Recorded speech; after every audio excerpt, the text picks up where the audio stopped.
Alright, back on the Titan. Let's see what we could do here. I've made some small adjustments. 47 rage and flammability curse. Where'd I put that thing? Flammability curse. And just some minor damage upgrades and stuff. We'll see what we can do here. If my calculations are correct, we should kill him in one hammer. But you never really know. If I get the aftershock with the hammer, we'll kill him. But I calculated it out right at around 34 million damage total. So some more testing needs to be done, and I still have one or two small upgrades that I need to make. I'll go over all that here in a minute, but let's see if we can take care of this guy in one hammer. That's the goal. Just got to keep this rage up. Got to time everything kind of perfectly.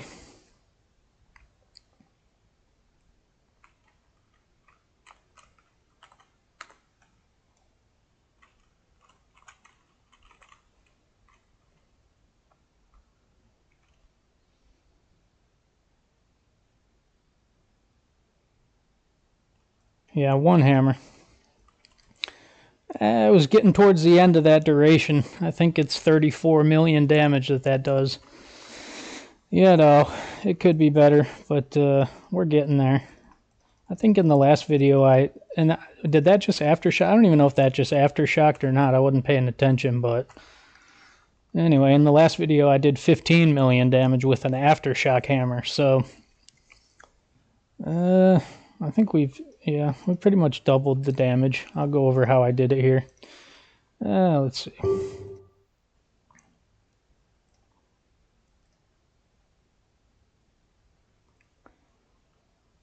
Yeesh, 200 life.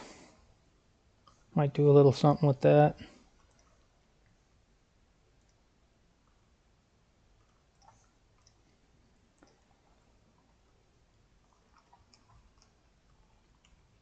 Let's see.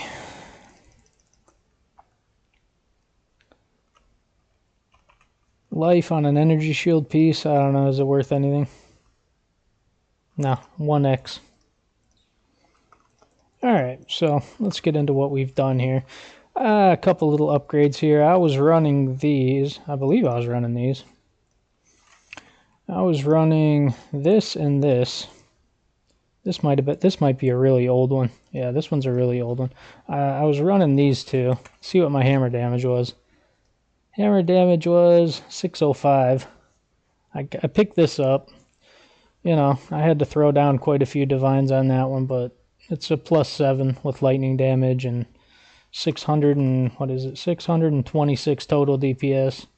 It replaces this one. This one is 427 DPS +7 with elemental damage. This one, even without elemental damage percentage, it adds a significant amount. Let's see here. 605 to 638. 638. Yeah, it's not bad. Decent little upgrade. So that's pretty much where we're at with the hammers.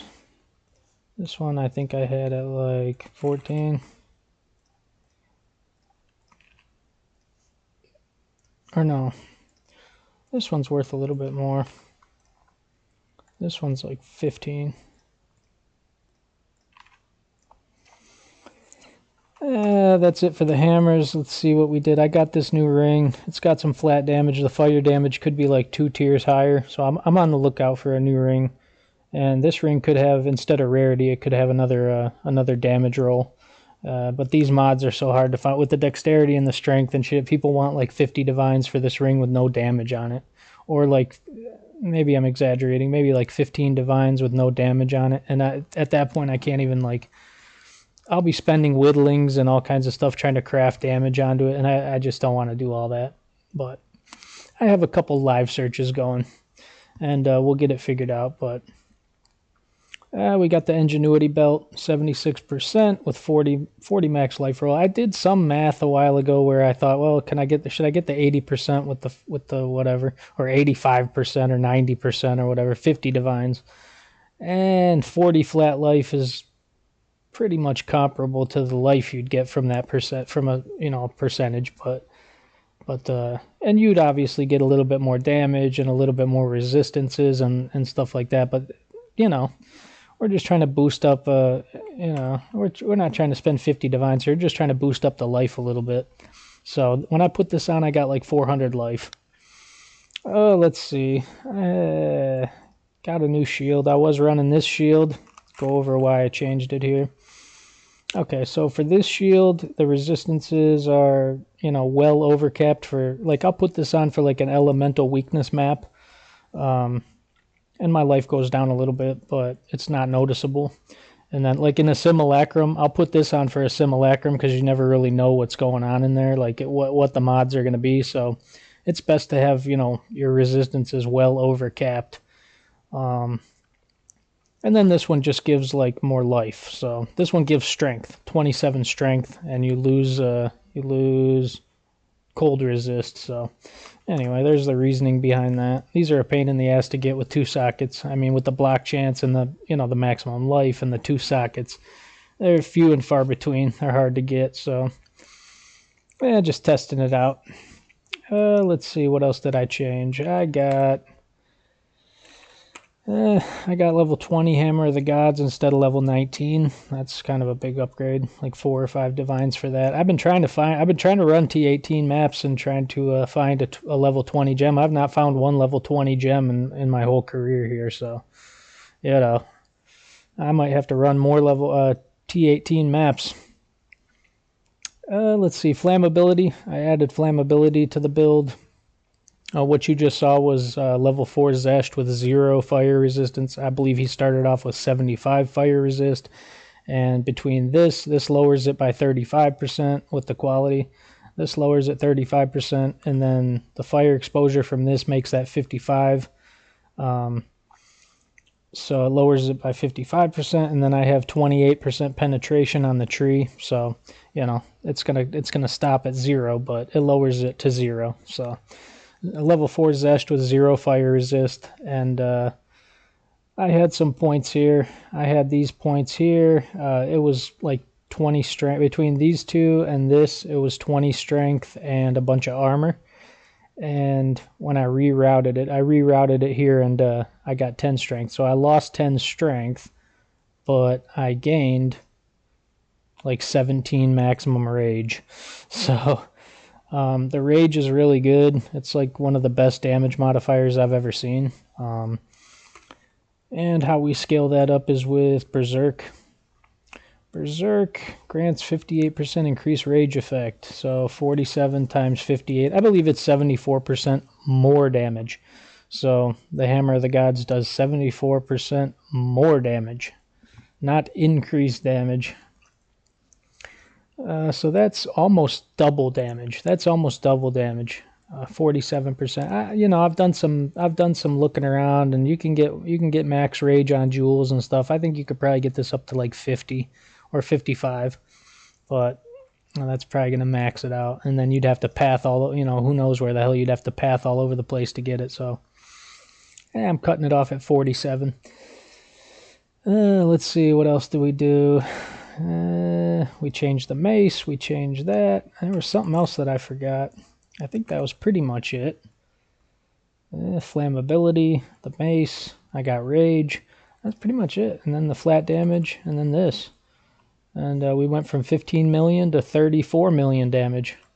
So I'll post it all. I'll post the Mobalytics link in the description, and you guys can look it over if you want to. I'm constantly changing everything. I change this guy like 20 times every day. That's what I forgot. Okay, so to kill Xesht, I'm going up here. I put this in to kill a pinnacle boss where you have like a little bit of in between time between the map, either the end of the map or whatever. You're not gonna. I guess you could use this for like King in the Mists. You can use this for Arbiter of Ash. You can use this for Xesht. Yeah, you're just not going to be able to use it for like map bosses. But map bosses die instantly anyway, so. But for mapping, you just put this back in. It costs like, 80,000 gold or something to do that every time. But yeah, when you kill Xesht, you pop that in, and it just gives you a chance to aftershock. Just drop an extra hammer, which does like 7 or 8 million damage. So yeah, aftershock is good. If I didn't go over this in the last video, I did spec up here. I took out some little rinky-dink points I had running around, and I put it up here. And then, you know, I pathed up here. I took these points out, and I took these points out, and I put them all the way up here.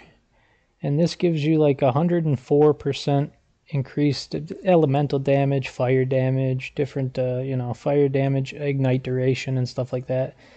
This gives you 104% damage. I tested it out. Matter of fact, we'll just test it out real quick, and I'll show you what we're working with here. So I had these taken out, and I had these taken out. And I put this here.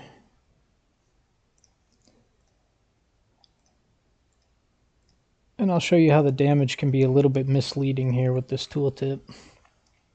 Okay, so we got our tooltip here. I'm going to pop this back in here for mapping. All right, let's get some rage going, and I'll show you this. I'll show you the tooltip. So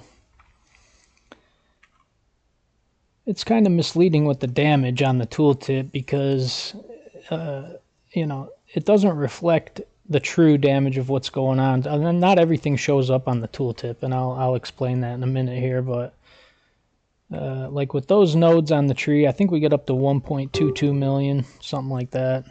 Keep going up here, 45, 46, 47. Okay, yeah, 1.22 million. Okay.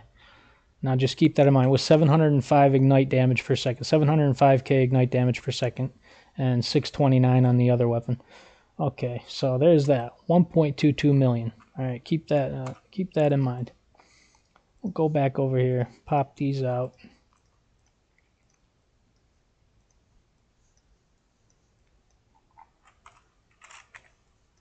And we'll pop these back in over here.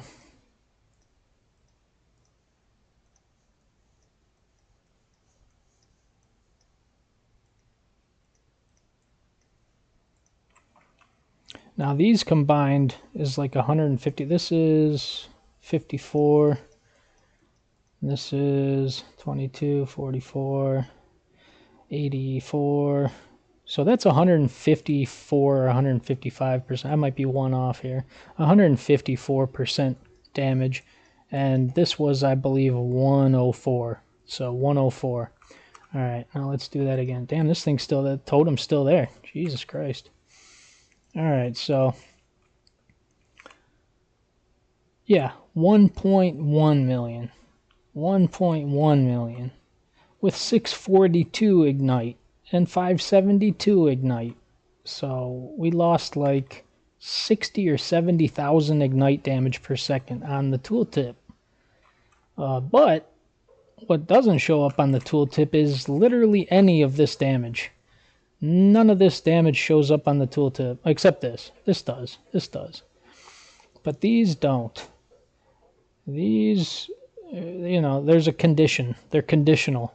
You have to be within close range, and it has to be the hit and everything like that. So this, I don't think directly affects the ignite damage, other than the amount of fire damage that you do increases the magnitude of the ignite. So by default, the more hit damage you do, the more ignite damage you do. That's another thing that doesn't translate well on the tooltip. But so this is increasing our hit here at close range. So that's why I stand right on top of Xesht. I stand right on top of him. And then this adds another 54% damage when you empower the attack with the war cry. So we'll pop this on, and you can see 1.1 million to our war cries.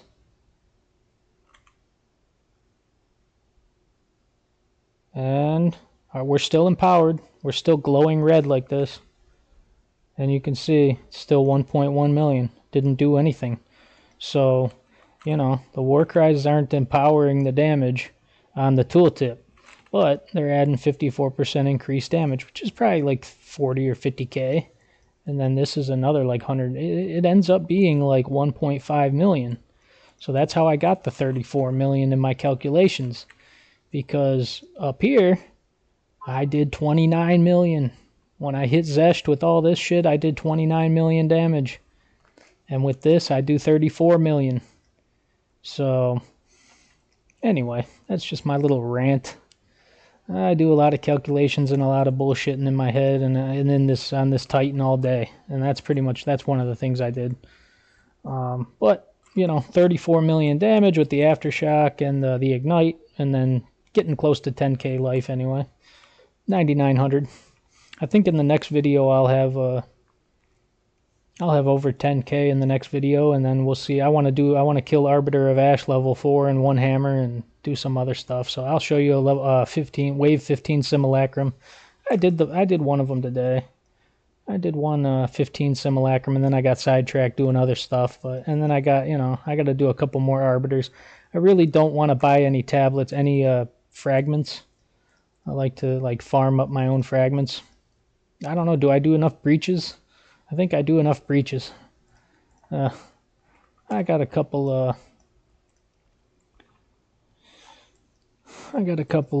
things coming up here. Citadels.